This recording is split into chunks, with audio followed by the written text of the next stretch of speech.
Welcome to First Reading, the Old Testament lectionary podcast that inspires confident preaching and teaching from the Hebrew Bible. I'm Rosie Candathel, a PhD candidate in Hebrew Bible at Emory University. And I'm Paul Essa, also a PhD student in Hebrew Bible at Yale University. Our co-host, Dr. Rachel Rand, is off this week, but Tim McNinch is here. Hey, Tim! Because it is Easter season, the first reading is taken from the Acts of Apostles, the stoning of Stephen. But since we are an Old Testament lectionary podcast, we are taking a deep dive into the Psalms for this week. Psalm 31, verse 1 through 5, and then we take a jump to 15 through 16. For those looking for the immediate lectionary connection, the last words of the Apostle Stephen is in Acts chapter 7, verse 51, which echoes the refrain from Psalm 31, verse 5. Into your hands I commit my spirit. And to help us dig into the psalm, we have a very, very special guest on the podcast today. That's right, Paul. We're grateful to welcome to our Zoom studio Dr. William Brown. Dr. Brown is the William Marcellus McPheeters Professor of Old Testament at Columbia Theological Seminary and an ordained minister of the Presbyterian Church USA. Bill brings a wealth of experience of teaching in the classroom as well as equipping ministers in the church to our conversation today.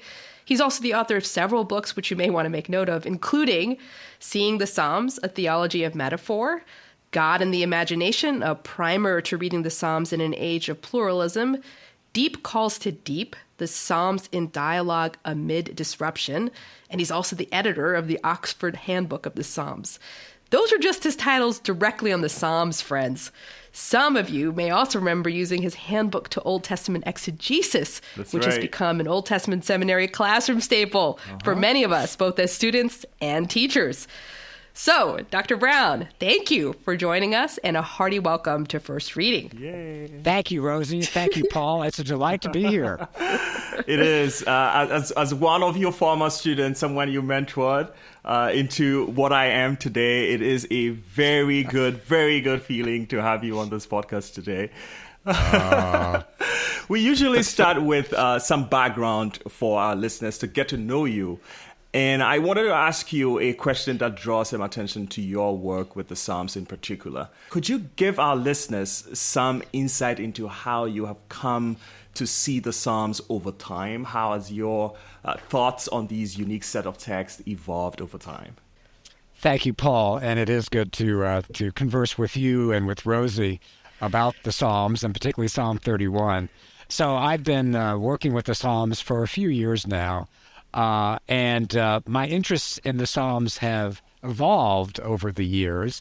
The one book you mentioned, Rosie, early on in my work, Seeing the Psalms, A Theology of Metaphor, that was my way of acknowledging and honoring the wealth of imagery that the Psalms provide, that the Psalms comprise a storehouse of images and metaphors. And even though the Psalms don't usually include pictures, but the language, poetic as it is filled with evoking images. And we'll encounter a couple in Psalm 31 as well. So that was my initial dive into the Psalms, exploring how they invoke images in our mind, and do so in such a bewildering variety. And more recently, the book that you mentioned, Paul, on dialogue. The word dialogue is key now as to how I see the Psalms, because it's my way of honoring that the book of Psalms is probably the most diverse book at least in the Hebrew Bible. The Christian Bible as well. I'll go so far to say that too, because it contains such a variety of perspectives, from the royal Psalms to the Psalms that conjure the voice of the poor and the needy, in which the psalmist identifies as such, and everything in between. And the Psalms are in dialogue with the rest of the Bible. I take Martin Luther, his description of the book of Psalms as the little Bible, as my cue in this recent work. And if the Psalms, if all the themes and the stories of the Bible can be found in the Psalms, or at least most of them, how do the Psalms engage the rest of the Bible in terms of creation and history and law or Torah, the Psalms offer different perspectives. And I think in part that the Psalms were written to engage in sort of a dialogical hermeneutic with the rest of the Bible. So, yeah, that's been an exciting and adventurous excursion for me, written, I think, in a very timely fashion because, boy, don't we all need better ways to dialogue with each other amid all of our differences politically and theologically and religiously. And so my big point is that with the Psalms as my basis, that what the Bible is all about is dialogue, because so many different perspectives are contained. Oh, I love that. But you've not only had conversation partners with the Psalms. I mean, your scholarly work has also embraced the wisdom tradition more broadly, the prophets, the Ten Commandments, and even the creation accounts. So I wanted to ask maybe a broader, maybe more personal question, kind of pull back for our listeners. What has kind of drawn you through your journey and your background as a biblical scholar? What brought you to the worlds of teaching the Bible and writing? Are there some common threads or influences that have helped to shape your career? Yes and no. I could never predict what I'm doing now years ago, even as I began my teaching ministry at another seminary, Union Presbyterian Seminary in Richmond. A shout out to them in Virginia. So all I can say, Rosie, is that I grew up in a very interesting place, and that is the southwest desert of Arizona. And so I'm a desert rat by identity, and I love the landscape of the desert, and that taught me how to love creation. And that arid environment, a love for that, also has connected to my love to the landscape of the Bible, in a predominantly arid landscape, much of it desert, as well as quite diverse, with the mountains from the Negev Desert to the cedar forests of Lebanon. And not coincidentally, perhaps, the state of Arizona is equally diverse, too. So a love of the land, and the land that is so heavily featured in the ancient scriptures. But some of my favorite psalms are the creation psalms. And I've done some deep dive into the wisdom psalms and dialogue with the wisdom literature. That's really fascinating. I'm sure we could do a whole podcast on your life and your scholarship, but we probably should get into the text and the reading for this week. So, Bill, would you mind reading Psalm 31 for us? And please tell us the translation that you will be using. Yeah, I'll be using the NBV, which is the new Brown version. So the last detail is that I'm working on a Psalms commentary for OTL, Old Testament Library. Oh. And so I've been translating Psalms and commenting on them for years now, and I still have at least 2 or 3 more years to finish this project. But I do have some pretty solid translations of the Psalms. And so, here's the lectionary passage of Psalm 31, according to the NBV. To the leader, a psalm of David. In you, O Lord, I take refuge. Never let me be put to shame. Rescue me by your righteousness. Incline your ear to me. Deliver me quickly. Be for me a rock of refuge, a citadel to save me. For you indeed are my rock and my fortress. For your name's sake, lead me and guide me. Take me out of the net that you have secretly set for me, for you are my stronghold. Into your hand I entrust my spirit. You have redeemed me, O Lord, faithful God. And then verses 15 and 16. My times are in your hand. Deliver me from the hand of my enemies, from my pursuers. Shine your face on your servant. Save me by your faithful benevolence. So that's the excerpt from Psalm 31 that is featured in the Common Lectionary. And folks, you heard it here first, the NBV. So thank you, Bill, for that. Fresh translation actually was really helpful. Let's maybe start with our usual introduction and background to this passage. So Psalm 31 is grouped by tradition into book 1 of the 5 books of the Psalms. And although it's notoriously difficult to determine date or authorship or audience of individual Psalms, is there anything we could say about how Psalm 31 fits more broadly into the book? And is there any way we might be able to understand that superscription to the leader, a song Davidic? Yeah, Lemanatseach, Mizmor David. Yeah, you're exactly right, Rosie. That many psalms, if not most psalms, are notoriously difficult to date. Some psalms, however, do talk about the exile and the destruction of Jerusalem in very vivid language. But we don't get really any clear indications here in Psalm 31.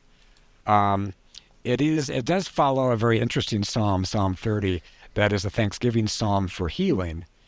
And in that superscription, it is attributed to the rededication of the temple, which is an interesting thing. So that goes to show that the Psalms have no copyright restrictions. They can be used in a variety of contexts and situations. And so who knows how this Psalm 31, was used.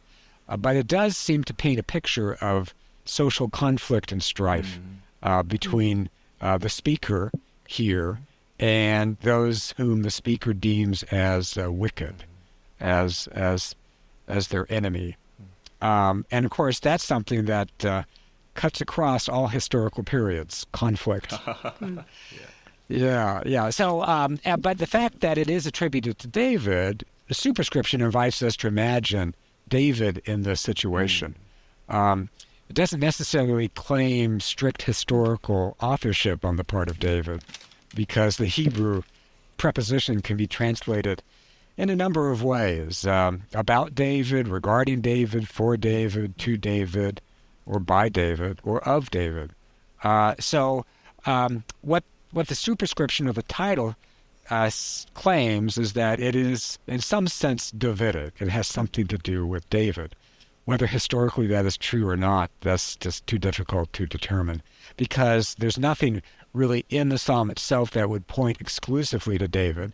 But we do know of David in the books of Samuel as one who faced a lot of conflict and revolt and persecution by Saul, for instance, as well as his deep dive into sin. And although this is not a penitential psalm, but the next one, the one that follows, is somewhat penitential. Let's talk a little bit about the structure. We have often discussed on this podcast, the benefits and the drawbacks of the RCEL, lectionary. Yes. And so let's talk about the omission. How does the omission of 6 through 14 and then 17 through 24 affect our preaching and understanding of Psalm 31? Well, there's so much that is lost with this very brief excerpt of Psalm 31. And it's important to note what is missed, as you've asked, Paul. And what I find so fascinating about the missing material is that the psalmist describes in great detail about their own suffering, both bodily and socially. The psalmist complains of being socially isolated. The psalmist complains about lies about them that are destructive. And so there's a lot of wonderful and graphic imagery of personal suffering that follows after verse 5. My strength stumbles because of my affliction. My bones waste away. I'm an object of contempt to all my adversaries.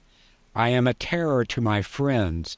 I hear slander, the slander of many, saying, terror all around. That's sort of a nod towards Jeremiah. But as for me, I place my trust in you, O Lord. I proclaim you are my God. And then verse 15 comes in. My times are in your hand. But what I also miss in this very selective excerpt of Psalm 31 is the depiction in verse 20 of God providing shelter in God's wings for the speaker.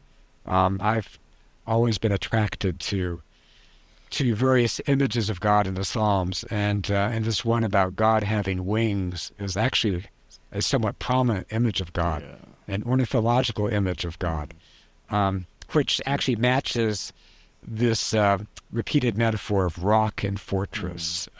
So we have a variety of images of refuge that God provides for the speaker. And finally, I am just really sad, if not a bit righteously angry, that verse 24 has been dropped, because that is really the point of the psalm as a whole.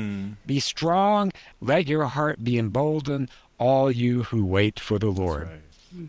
It's a call for the perseverance of the saints, for resilience and for becoming courageous and bold in enduring such suffering and being unwavering in one's trust of God.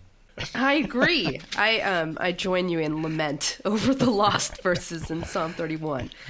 But what we're left with also gives us quite a bit to work with, right? So let's maybe dive into a little more deeply into the actual text. So if we're looking at verse 1, let's look at this word bosh, so for shame, right? So in light of the recent works by Brene Brown and the Bowen family systems theory and even Sigmund Freud, that word shame has become a common word in much of the United States and popular imagination. What was the understanding of bosh in the biblical text, especially here in this psalm where we hear shame, don't let me be ashamed? There's so much of that emphasis here. How does the understanding of the psalmist maybe both overlap and challenge our understanding of the word shame today? Well, Rosie, I am ashamed to say that I don't know all of the issues involved with shame, but I think shame is used in a very different fashion than the way shame is used in our, particularly our psychological discourse today, as well as our everyday discourse. It's interesting to note that the other verse in which shame is registered in the psalm is in verse 17. O Lord, do not let me be put to shame when I cry out, but let the wicked be put to shame, silenced by Sheol. Shame here is a social thing. It's, I guess, a social construct that is part and parcel of a situation of conflict. And the speaker here regards themselves as righteous, and the wicked is wicked. That is, the adversary is as wicked. And so the question is, who gets to be shamed and who gets to be victorious? And so shame here is all about losing the battle, and not necessarily a physical battle in the battlefield. This could perhaps unfold in a law court. In which the speaker feels slandered, and the speaker does complain of the lies of the wicked and slandering the psalmist. So shame has to do with losing one's case, losing the battle, quote unquote, losing one's cause. It's not the kind of internalized psychological shame that we think about when we use the word shame. Shame here means the shame of defeat in the midst of conflict, in which there has to be a winner and there has to be a loser. And that actually coheres with the ancient attitude of honor and shame. The opposite of shame is honor. And it's a zero-sum game, I'm sorry to say, when it comes to honor and shame in the ancient world. So for some people to have honor, others have to be ashamed. It's the myth of scarcity with regards to shame and honor. And so that kind of worldview is what the psalmist is operating in. The psalmists are not really that concerned about the psychology of shame or internalized shame.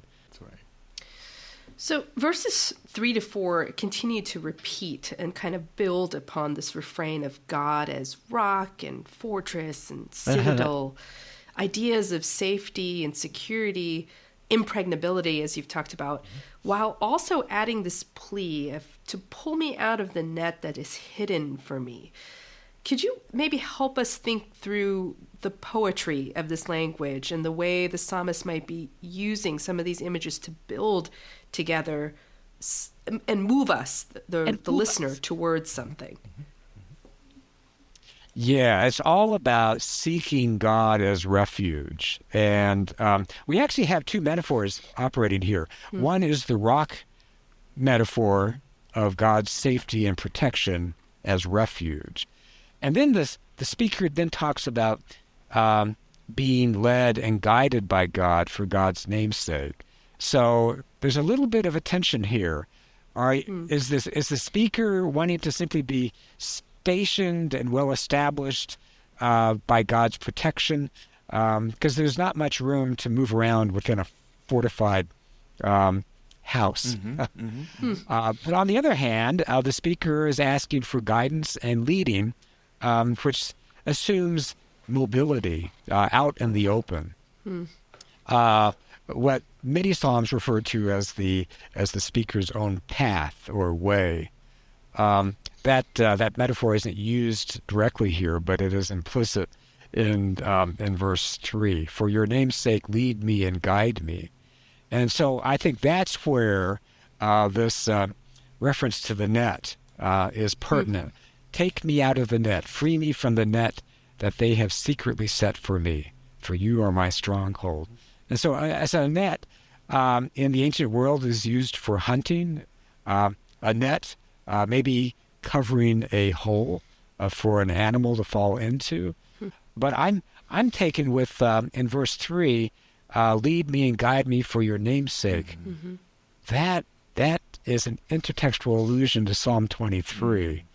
For your name's sake, you lead me along the paths of righteousness. Yeah. And so I'm wondering if there's an echo of Psalm 23 here in Psalm 31, or at least maybe common language. The common language of leading and guiding is what you find in Psalm 23 as well. And there you have the path of righteousness, or perhaps better, the right paths. And so perhaps the speaker is thinking of themselves as a sheep. Maybe there's a subtle allusion to that. And of course, Psalm 23 is all about protecting the sheep by the shepherd with the rod and the staff, even through the valley of deep darkness. That's a subtle connection. It may be what it's always difficult to get into the mind of the psalmist or the speaker. Indeed, But there's a connection there between Psalm 23 and Psalm 31, right at that verse 3. So the net is intended to snare the animal. What's also interesting, there is reference to pursuers in the psalm as well. In verse 15, deliver me from the hand of my enemies, from my pursuers.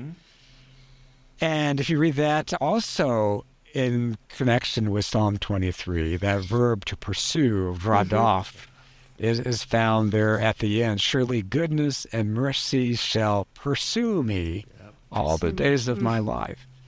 Not follow. That's too lame a translation, but the verb is to pursue. So there may be a very subtle allusion there, because in Psalm 23 we do have enemies that are imagined to be in pursuit of the speaker as the speaker arrives at this place of safety, God's house. And now, at the end of Psalm 23, the enemies are no longer in pursuit.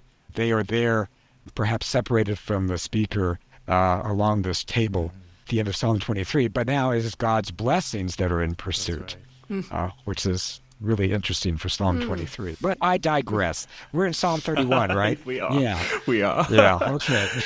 Right. So the very last verse that we have in this first half of the lectionary set that we are discussing today is verse 5, which is perhaps the most famous, right? Thanks to Jesus, similar words from Luke chapter 23 from verse 46, I guess. Another layer of inner biblical allusion there as well. But we also have a similar possible citation of this verse in Acts chapter 7, verse 59, which is Stephen's death. So was there an ancient tradition that stemmed from this verse? Or perhaps why might this verse have been used at these two particular New Testament moments? And even more fascinating, what might the quotation of this verse in other parts of the Bible tell us about how the psalm was used and understood at first by Jews in the first century thereof? It goes to show, Paul, that the Psalms were not bounded by any particular one singular setting. The fact that once they are written, and they are written for the community, for others to use, the Psalms were designed to be user-friendly, and then, of course, from that to be applied in a variety of situations, situations of conflict and danger, That's right. particularly for the laments and the petitions. And so we have wonderful illustrations of that in the New Testament. And I'm first thinking of Psalm 22 with regards to the Passion of Christ, all the way up to the cross, in which, Psalm 22 is used to, in fact, even shape the narrative of Christ's suffering in Jerusalem in his last few days, and particularly on the cross with the cry of dereliction, my God, why have you forsaken me?" Right, yeah. So that's probably the most dramatic use of a psalm Christologically. And then, as you note, we have also in Luke, where this particular verse, verse 5, "Into your hand I commend my spirit," is said by Jesus on the cross. And that, for Luke, is Jesus' last words before he dies from being executed. And then a hint of that is not quite as clear in Acts with regards to Stephen's death by stoning, after Stephen has recited the whole story of Israel leading up to Christ, and then condemns his audience for refusing to acknowledge that Christ is the fulfillment of God's history with ancient Israel. And so he's stoned to death, and then he cries out in these last words of giving up his spirit. In Hebrew, it's ruach, which it literally is spirit, but it's, I think, intimately connected to nephesh, which is frequently translated as soul, but it really has to do with, in a more physical sense, with breath and perhaps the location of breath within the body. That is right below the throat, one of the most vulnerable places, perhaps, one of the most vulnerable places for any human body that is to be protected at all costs in a situation of physical danger. So it literally is giving up one's breath on the point of death. But for the psalmist, it doesn't lead to death, and that's what's interesting here. Into your hand I entrust my ruach, my breath. And then right after that in verse 5, the second half of verse 5, "And you have redeemed me, O Lord, faithful God." So here, ruach is used more perhaps metaphorically as giving up one's life, surrendering one's life to God's will. And in this case, it is God's will to save, and not to bring about death or to receive the spirit of the one who has just been deceased. That's right. So here in the psalm, not with regards to Stephen, not with regards to Jesus, the psalmist testifies in the surrendering of one's life, handing over, which is another way to translate that verb, which would make a really interesting kind of translation. Into your hand I hand over my spirit. Into your hand I hand over my spirit. One could translate it that way. It's a surrendering that leads them to new life. That's right. what's interesting about Psalm 31 is that it alternates between dire petition and complaint on the one hand and testimony of deliverance on the other. And it kind of goes in circles. Psalm 31 is not a very linear psalm. It turns back on itself on a number of occasions. And then ends with that stirring admonition to be strong and to persevere, to embolden your heart. Let's make sure that we also cover the couple of verses that the RCL has left us in 31. So let's move toward, we talked a little bit about verse 15. Maybe let's go to verse 16 and hit that. Let your face shine upon your servants. So we often discuss ways to capture the embodied imagery of the biblical text. We've talked a little bit about hands and handing over here. Let your face shine is a common refrain in the Bible and many liturgies today. What does it mean here, perhaps, in this context? Yeah, so perhaps the most well-known example is the Aaronite blessing in Numbers chapter 6. Let your face shine upon us or upon you, and be gracious unto you, and grant you peace. So the shining of the face throughout many biblical traditions conjures a sense of God's life-giving presence. And in Number 6, the blessing of Aaron to the people, it's all about God blessing, God's barakah.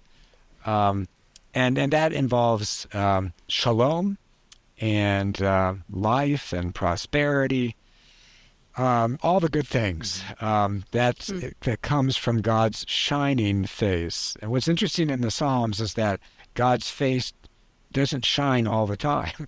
Sometimes God's face is hidden. You know, the cry from other Psalms, why, O God, have you hidden your face from me? So the hidden face, the face turned away, or the obscured face of God, is not good.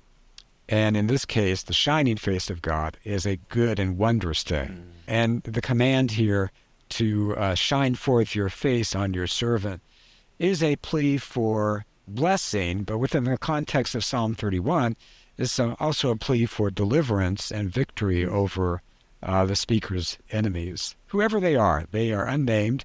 They're simply castigated as wicked, and they lie and slander. And so God's shining face here would involve vindication of the speaker. All coming down to one beautiful, singular word that is perhaps the most prominent character description of God throughout the Psalms, and that is chesed. Save me by your... So I translate that chesed here as faithful benevolence. The CEB comes close with faithful love. The NRSV, steadfast love. It's a really expansive and deep, profound term that is meant to describe almost really the entirety of God's character, that is rooted in a freely made commitment to be concerned about a people. And so there's a certain kind of paradox to chesed, as I've discovered, and as many others have as well, is that on the one hand, God's chesed, God's benevolence, is one of a freely made commitment on the part of God for a particular people. On the other hand, chesed also invokes this sort of commitment, really a covenantal commitment to a people. So it's like God freely binding God's self to a people, in this case, Israel. I am taken with Walter Brueggemann's translation, recent translation of chesed, tenacious solidarity. Yeah, tenacious solidarity. That is, God comes into solidarity, tenaciously so, with a people. And that's what the psalmists constantly appeal to, such as Psalm 31. Save me by your chesed, or save me according to your chesed.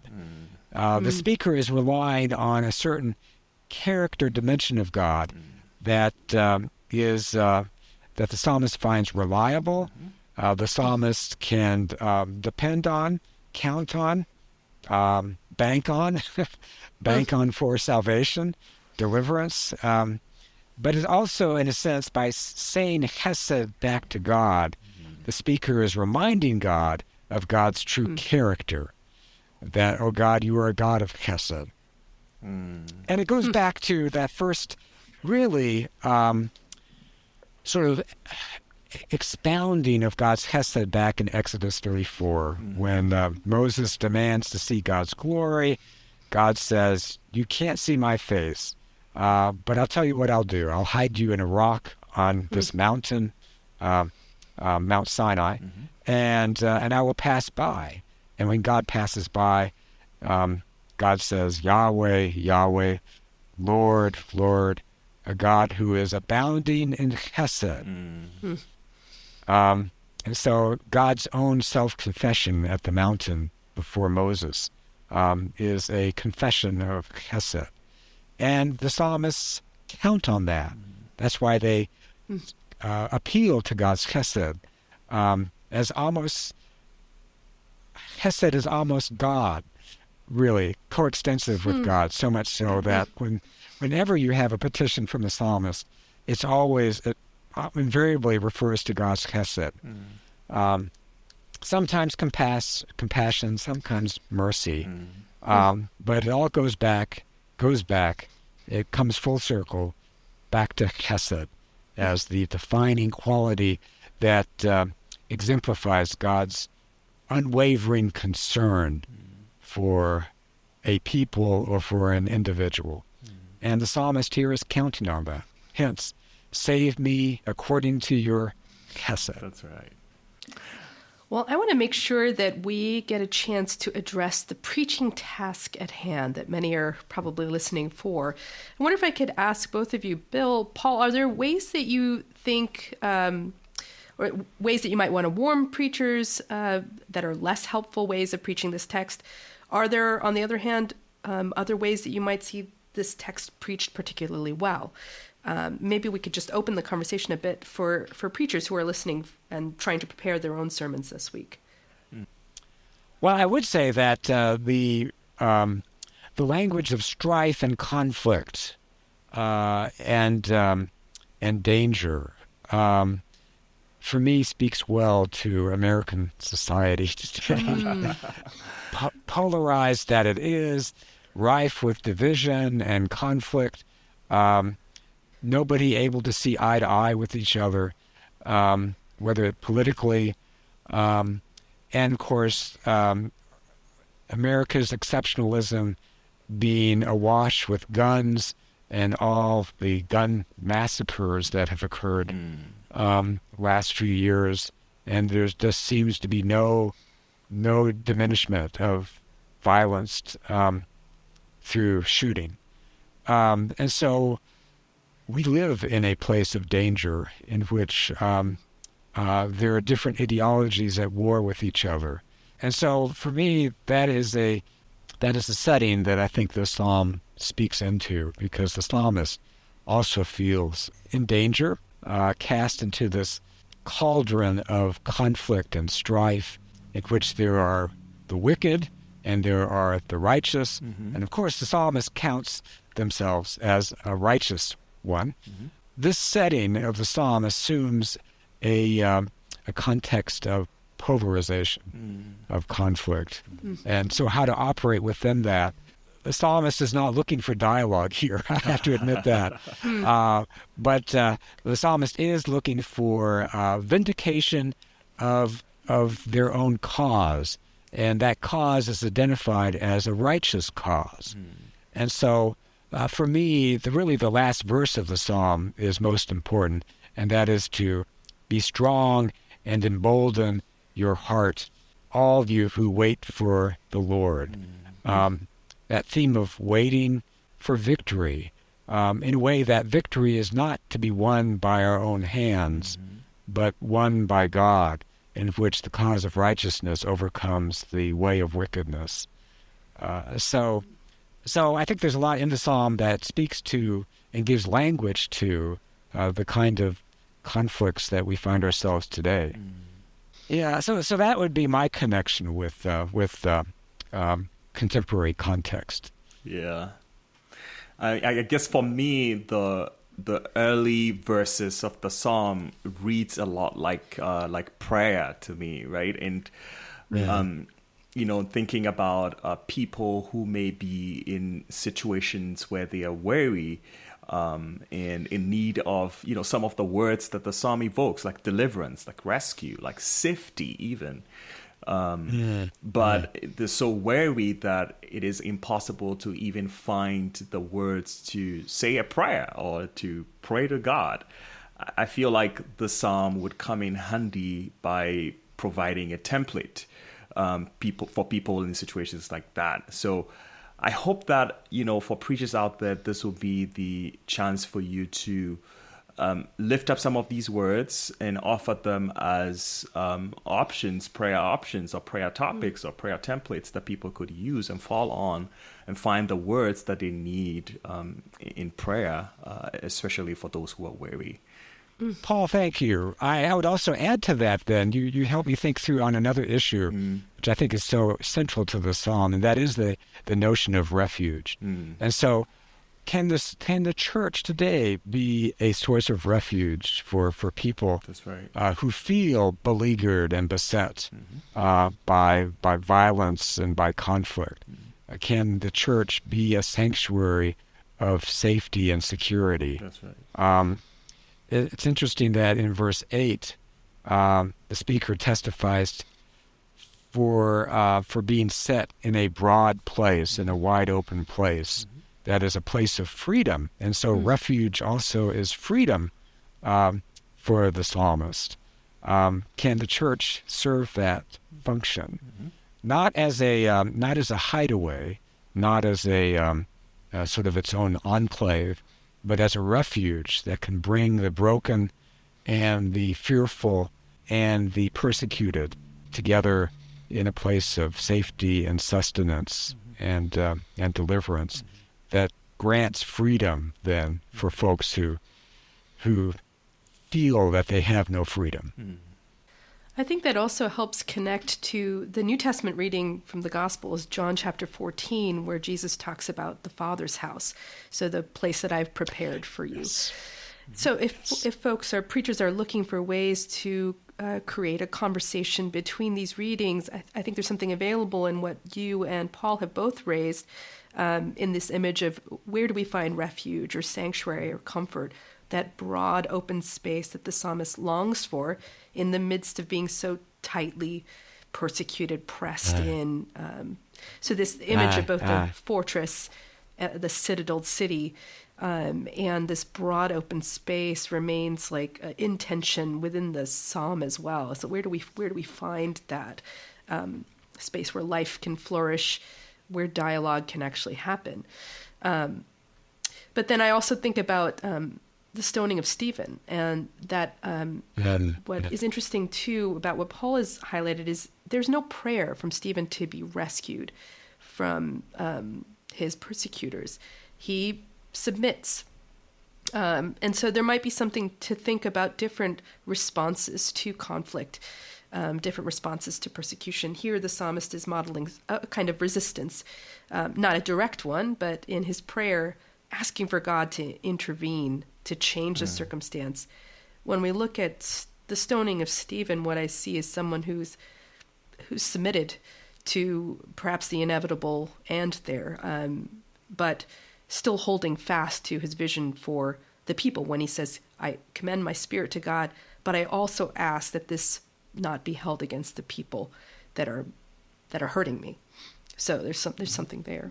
I was going to say, Rosie, I'm particularly taken with your reference to John when Jesus talks about many dwelling places or many mansions. And for the psalmist, that is the refuge. But it is a big place. It is a broad place. It's a wide open place that accommodates not only the speaker, but others, the whole community. And of course, Jesus is speaking to his disciples with regards to what Jesus is preparing for them. So God prepares the refuge. Jesus prepares the many mansions, the many dwelling places. Yeah, so thank you for lifting that up. Well, that seems like a great way, a great image to end our podcast on, a house with many rooms.